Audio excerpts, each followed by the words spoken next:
Saudara dan saudari terkasih, Injil kita hari ini diambil dari Injil Matius bab 10 ayat 1 sampai 7.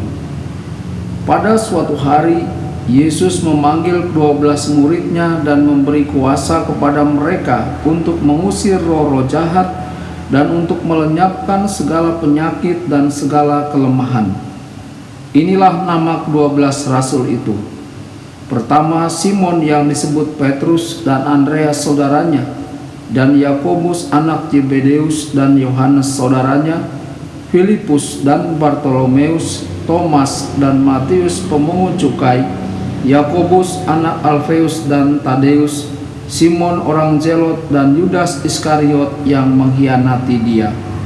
Ke-12 murid itu diutus oleh Yesus dan ia berpesan kepada mereka, "Janganlah kamu menyimpang ke jalan bangsa lain atau masuk ke dalam kota orang Samaria, melainkan pergilah kepada domba-domba yang hilang dari umat Israel.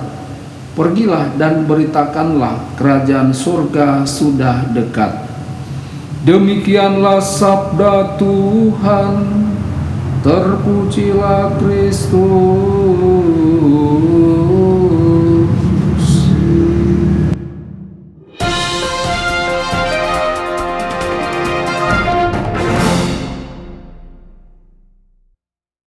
Saudara dan saudari terkasih dimanapun Anda berada, jumpa lagi dengan saya Romo Tedens dalam saluran Warta Kabar Sukacita.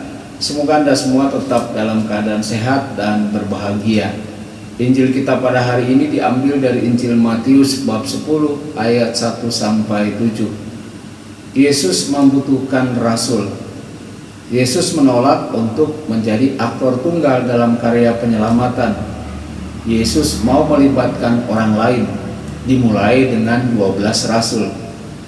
Dalam 12 rasul, kita menemukan model dari setiap panggilan Yesus untuk membangun kerajaannya, untuk menyebarkan iman melalui perkataan dan perbuatan.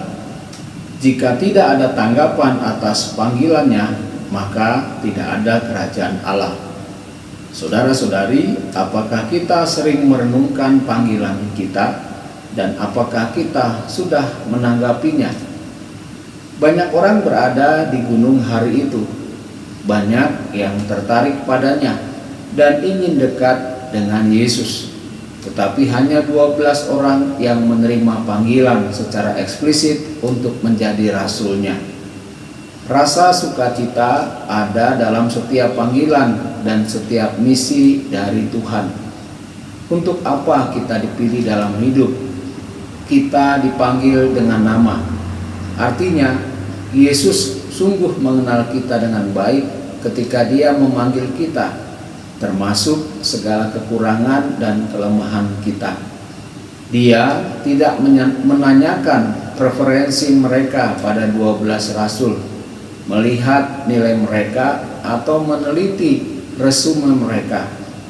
Pilihan Allah yang dinyatakan dalam doa, berdaulat dan maha kuasa dalam tindakan.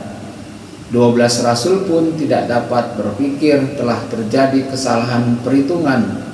Suara Tuhan yang tidak menipu dan tidak dapat ditipu sedang berbicara. Saudara-saudari, Yesus memanggil dengan bebas, dan dalam kebebasan 12 rasul menanggapinya. Yesus tidak menurunkan malaikat dari surga untuk membanjiri para rasul untuk bekerja sama. Yesus hanya berdoa kepada Bapa di surga. Sebagai Tuhan yang empunya tuayan, telah memanggil kita masing-masing. Panggilan kita sebagai rasul bukanlah pertanyaan tentang keinginan kita untuk menjadi rasul. Hal ini bukan pertanyaan tentang bakat kita atau perasaan yang memaksa untuk ini atau itu, tetapi tentang kesadaran kita yang didorong oleh iman akan Tuhan yang meminta dan merespon kita.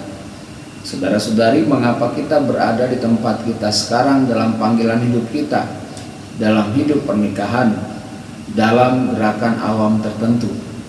Kita tidak akan pernah tahu sepenuhnya, karena hanya Tuhanlah yang tahu kedalaman hikmatnya. Inilah misteri pertama kerajaan Allah yang menyentuh diri kita masing-masing secara pribadi.